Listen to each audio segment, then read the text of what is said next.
Yeah, Hi. It's really nice to finally be together. it's really nice. Finally. I wish I was there. That would be much nicer, but You this will are do. you are here. It feels like you are just sitting in front of me. Well, I'm happy to be here. Can Yeah, can I introduce you first, Laura? of course. Go ahead. Laura A. Gehlhaar lives and works in Berlin, Germany as a keynote speaker and consultant in the fields of inclusion, diversity, and accessibility. Her clients range from private persons to corporations and NGOs.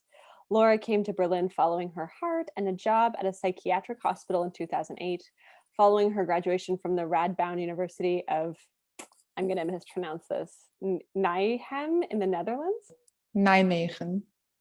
Nijmegen. Yeah. In 2014, she became a certified mediator and coach. Her first book was published by Heyne in September of 2016. Well, thank you, Kelly.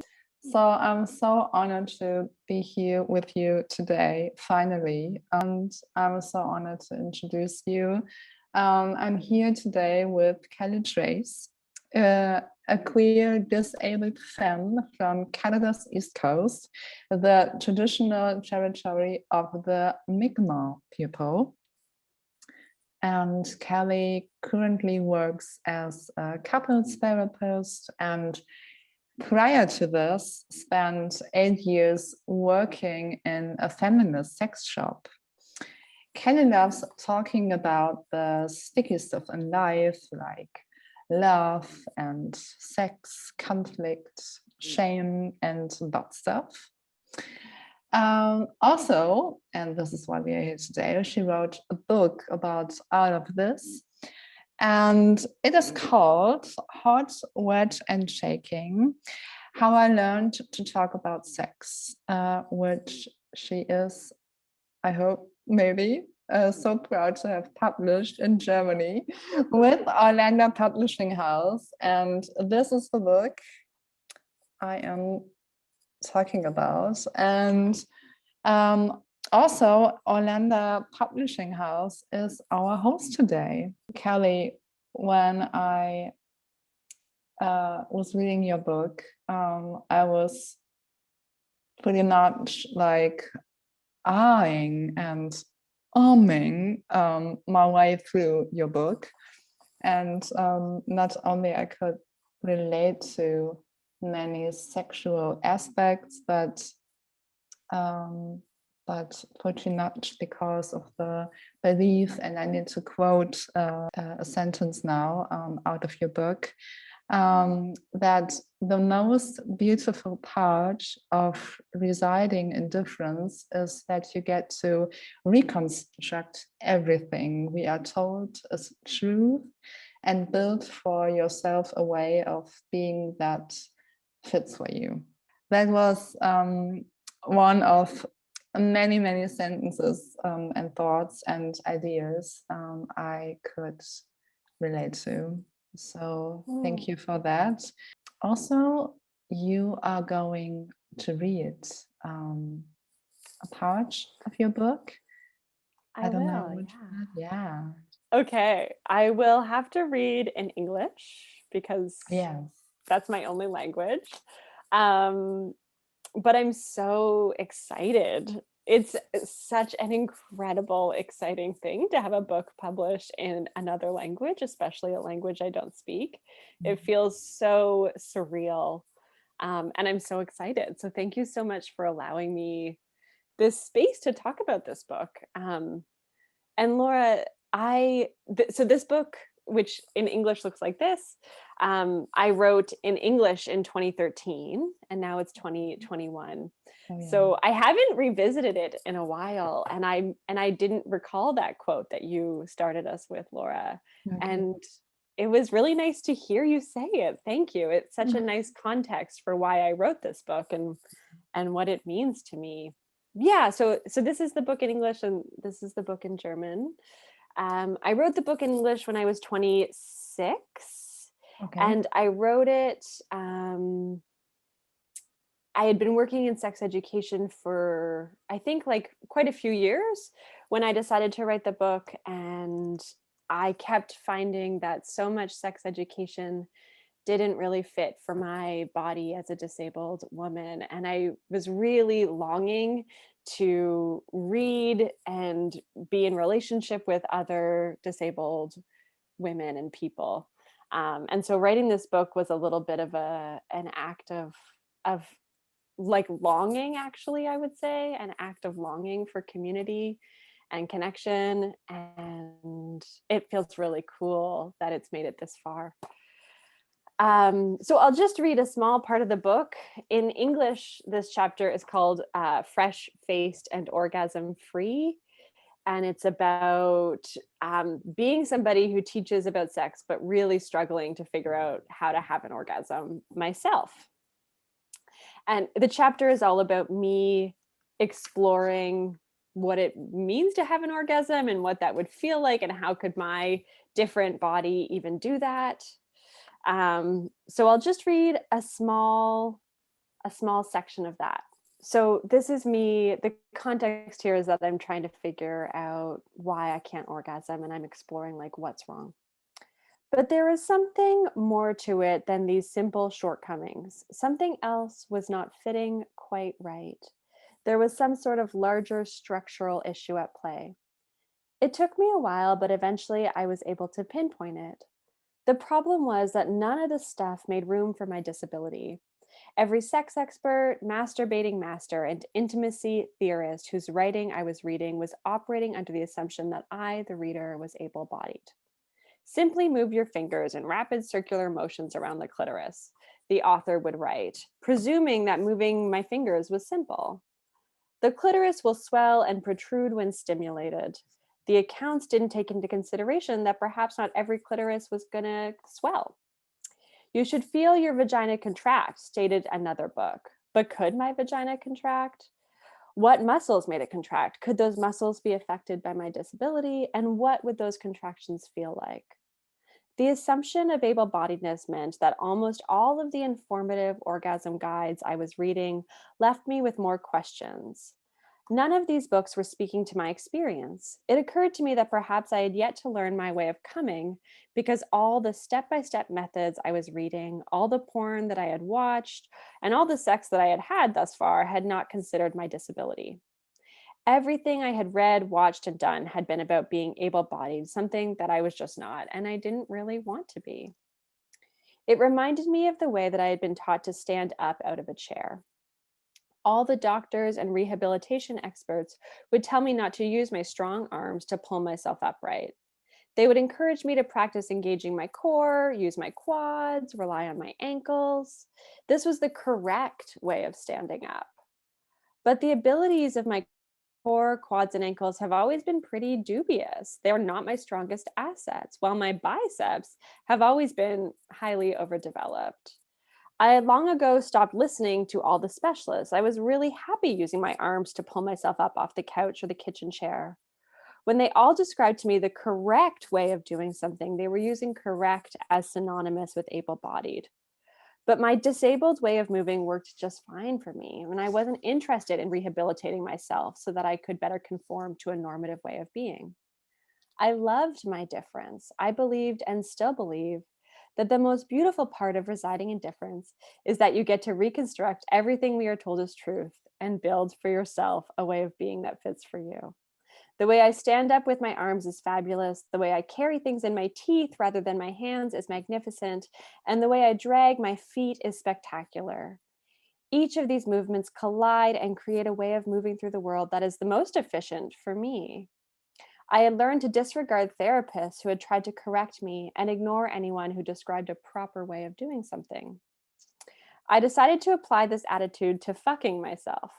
It was such a relief to realize that just as there is not one right way of getting up and down the stairs, there is not one right way of getting off.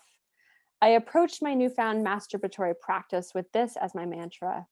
Realizing that none of the paths had been constructed in my favor freed me to bushwhack my own path and follow my own particular swaying and zigzagging way to my destination. My jerk-off practice was a deconstruction site. I was reworking everything. I feel myself blush as I read it.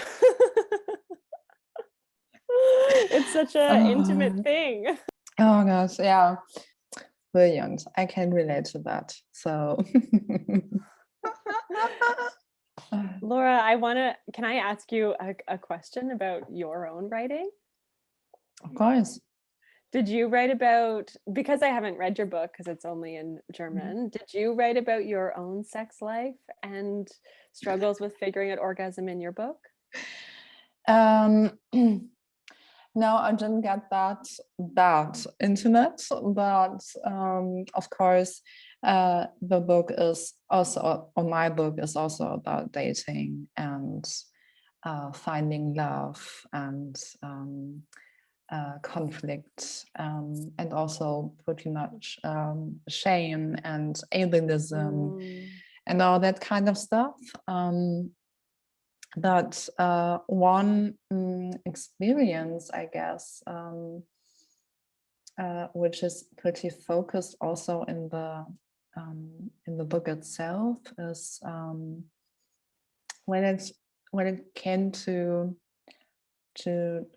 gaining real life experience, though I ran into a different, totally different obstacle. Like when I first got intimate with someone, I was usually their first disabled sex partner, and this often led to the other person acting like it was their first time all over again.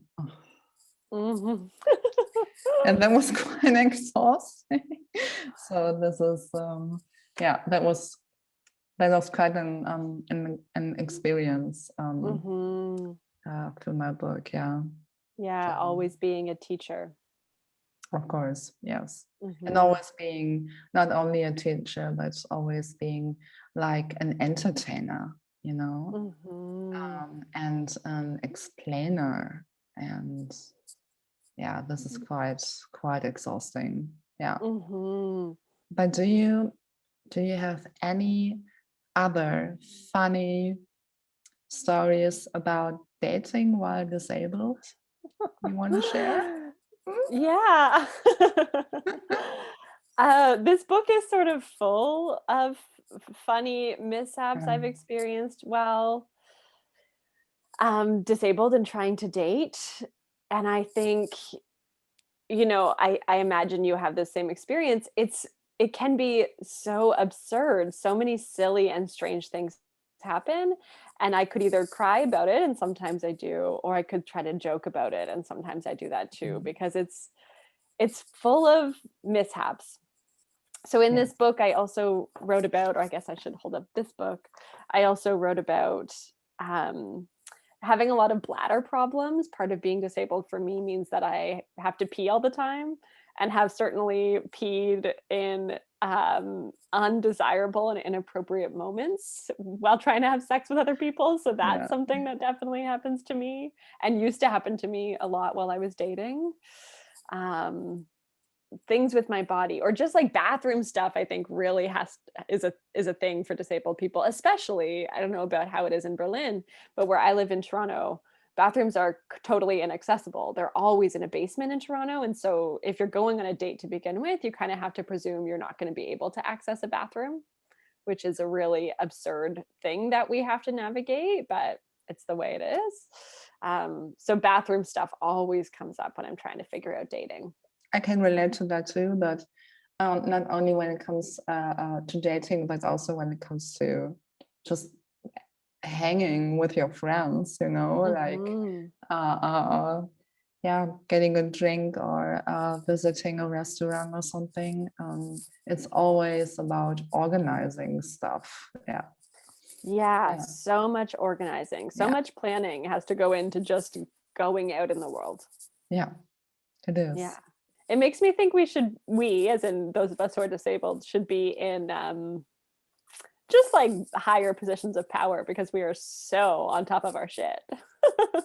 Yes. Like ruling the world wouldn't be so bad. We will get there. Yes. I just have it in my guts. We will get there. Yeah, Yeah. I believe it. Yeah. Yeah, the empire is cracking down. Yeah, I can feel that. It makes me want to ask you, one of the other questions that I had wanted to ask you about today is what does it feel like to be disabled and living in Berlin? Is there organizing happening there? Is there, yeah, tell me. I have been to Berlin once. My experience of being disabled there is that there was a lot of stairs to get on the public transit system, but I don't know a lot about it. Tell me what it feels like in that city. Such a broad question. I'm sorry to volley at you. No, it's no, it's okay. It's an important question because there comes a lot of ableism with it. Well, just personally speaking, my field of activism has shifted so much to the online world that I can't really confine it to the Berlin city limits anymore, you know? Yeah, that's just since last year, everything just shifted. Yeah. Accelerated by the pandemic. Activism today is mostly happening online, and thus those networks increasingly span across the globe, and I think that is so powerful. And of course there are still topics concerning inclusion that are specific to certain countries or regions or cities or even maybe districts, but those fields have become a lot more accessible to a broader audience, and they find their ways into the discourse of activists that are what do you say, geographically widespread. Then just a very simple example.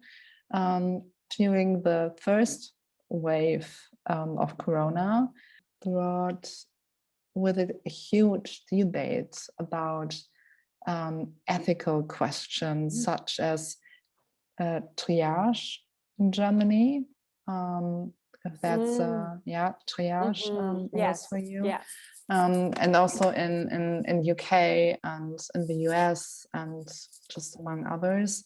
And social media pretty much enabled me to both take part in the discussion and also to connect with activists from other parts of the world, just in order to exchange knowledge and experiences, you know. And that I think is so much empowering and leads me to think, okay, there's some kind of this ableist empire cracking down, you know. Yeah. Just that feeling. Yeah. So what's your experience in that regard? Yeah, well, I wrote my book, and while I was living in Halifax, Nova Scotia, on Canada's East Coast, and I lived there for 12 years, and it's a really small town. And while I lived in that town, like, there's benefits and drawbacks to living in a small town. A benefit is that I felt like a bit of a big fish in a small pond, and people knew me. I was like really involved in organizing and activism, and I was really outspoken, and I felt like I had a lot of power to affect change, relatively speaking. Not big change, but just even small change. Like, I did a lot of advocacy and organizing around clearing the sidewalks in the winter, making sure the city was on top of making sure curb cuts were accessible, and making sure that wheelchair users and people who use canes could get outside. And I felt like I had a lot of power to just advocate effectively for myself and for other disabled people.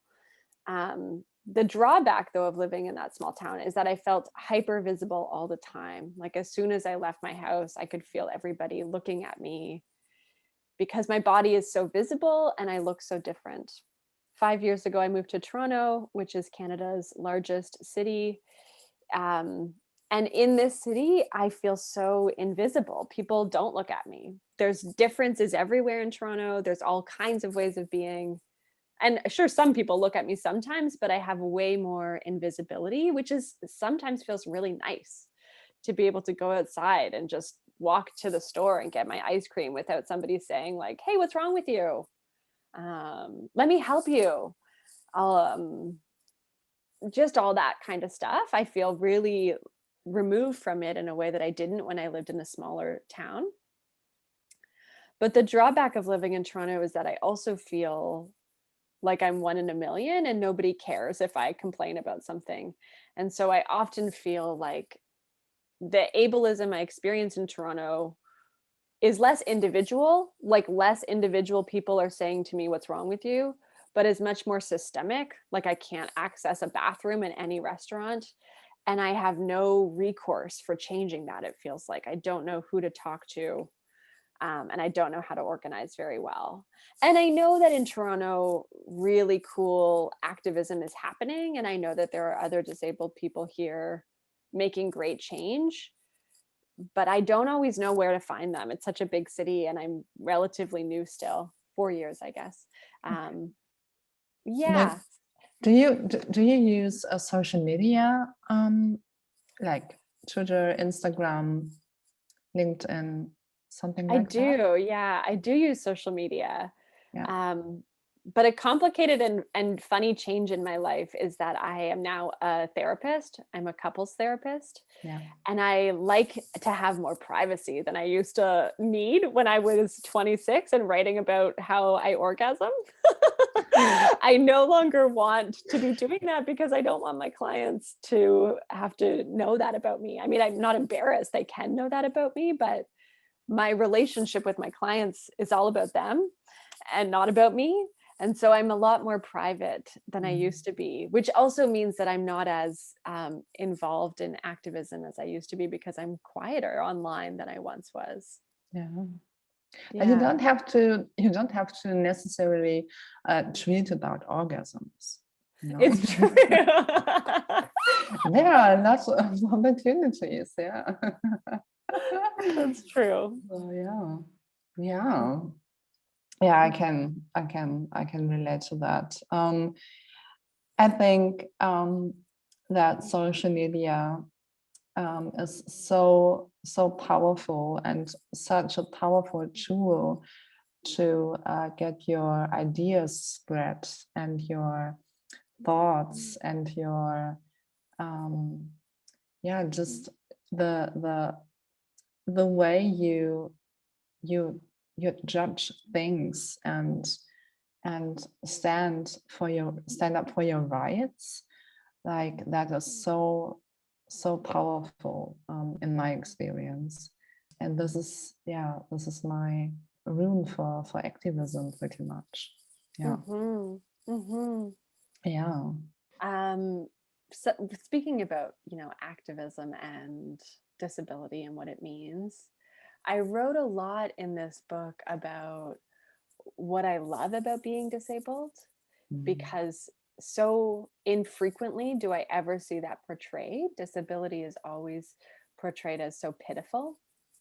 And I really wanted to be somebody who loves, I am, and I wanted to write as somebody who loves myself and loves the ways that I am disabled. And of course, like there are things that I love about being disabled, as I read in that section. And there are things that are hard too. It's not just wonderful. Like I live with a lot of chronic pain and that's hard. I wonder about you. Are there things that you love about being a person with a disability, and are there things that are really challenging? That's a good question. Let me start with a thought. Well, I consult with companies, NGOs, etc., helping them to evaluate or re-evaluate their internal structures in order to create a more diverse and inclusive environment. So this often encompasses a more contemporary understanding of working hours, namely less hours. So at the same time, I sometimes struggle to allow myself to work less and to be more in tune with my body's needs out of a bad conscience, you know, and even being my own boss. So this is this comes to my mind. Yeah.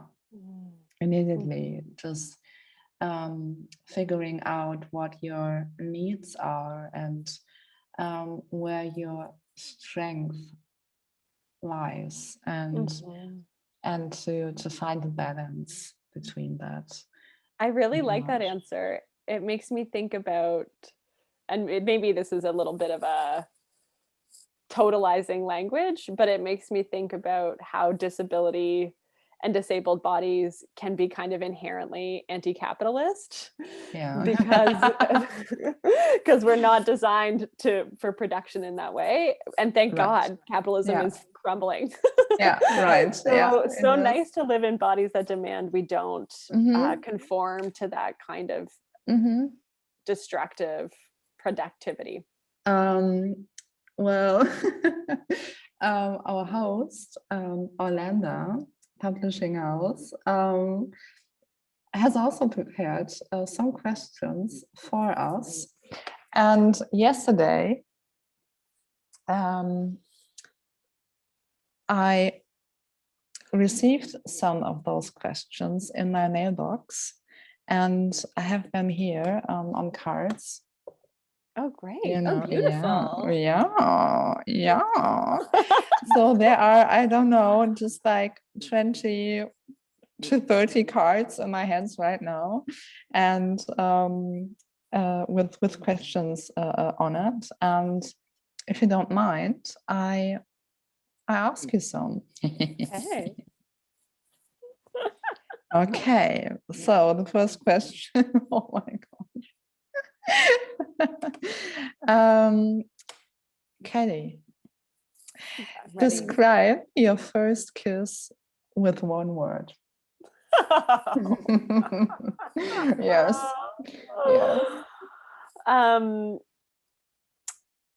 Sloppy. Yeah, okay. I would say, yeah, wet. Whoa. Yeah. Whoa. When was your first kiss, by the way? Do you remember? The year 2000. Okay. 2000. Okay. I guess I was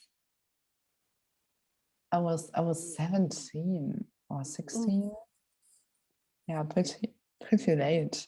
Like, yeah. When you had your first kiss, you were 17 or 16?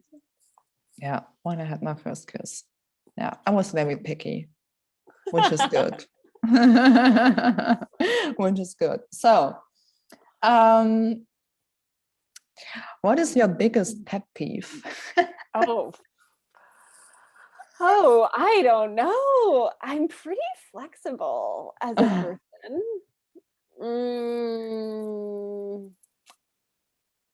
I guess, like, honestly, I've said it enough today, but my biggest pet peeve is inaccessible bathrooms. Oh, yeah. Yeah. Okay. But it really sucks. And actually inaccessible public transport, because public transportation is meant to be accessible. Like, the design is to make cities accessible, and when they don't make public transit accessible. Yeah. Kaleigh, sex or love? Oh, love. Yeah. Love. I mean, both, ideally. Both, yeah. sexting or Zoom sex date? Oh, sexting. Do not want to do Zoom sex. No. Too much screen time. I just want to write. Yeah. Me too. Which sound can you imitate best? Oh, I actually can do a really good Canadian loon. What's a loon? Yeah. So it's a bird. It's on our dollar bill. It's a bird that lives in water. Yeah. I don't know what else to say about a loon, but it sounds like this. Okay.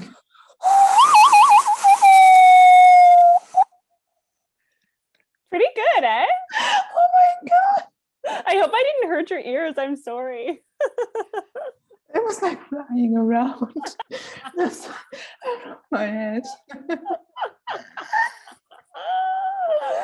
Yeah, it's my best party trick. What about you? Mm-mm. Mm-mm. Mm-mm. No, we should not get there. Okay. Oh my gosh. No, this is a totally no-go question because, oh my gosh, it triggers me very, very hard.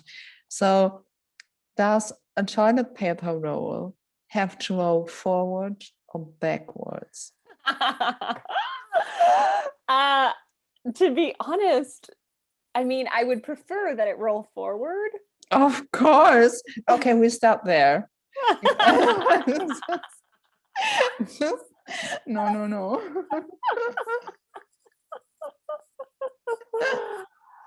Oh. Okay. So, oh yeah, I like that one. When at home, sweatpants or jeans? Oh, I know that this is very uncool of me, but I like wearing jeans. Yeah. Okay. I'm a jeans wearer. Honestly, what I wear most of the time these days is like a one piece, like a big jumper, essentially. That's what I wear. Yeah. Okay. Yeah. Okay. Well, I quit wearing any pants since Corona. So I don't own jeans, unfortunately, because I find it quite uncomfortable sitting in a jeans and in my wheelchair the whole day. But yeah, I quit wearing any pants. Yeah.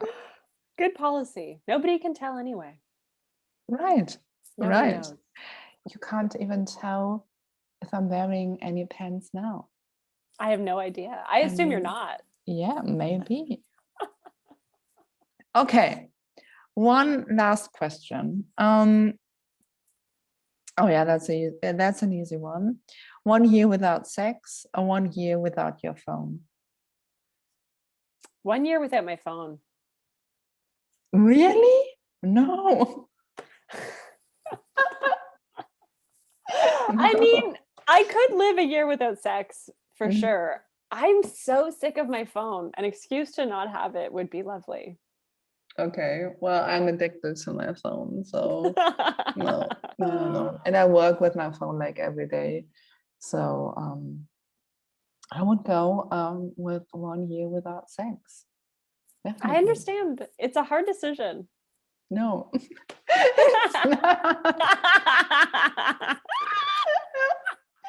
No, it's not. Okay, it was a hard decision for me, easy for you. Yeah. Thank you so much for having me, Laura, and for talking with me. It's really nice to have my book reach your hands, and I can't wait till your book is in mine. Thank you so much for this wonderful book you wrote. I think it's really a treasure for so many young women. Yeah. Thank you. Thank you. Thank you so much. Take good care of yourself, and I hope next time I see you, maybe one day, live. Yes. Yeah. Me too. Let's hope live next time. Okay. And rub our bodies together in a big hug. Yeah. That sounds like a dream. I love it. Yeah. Okay. Kaleigh, take good care of yourself. Take care. Bye bye.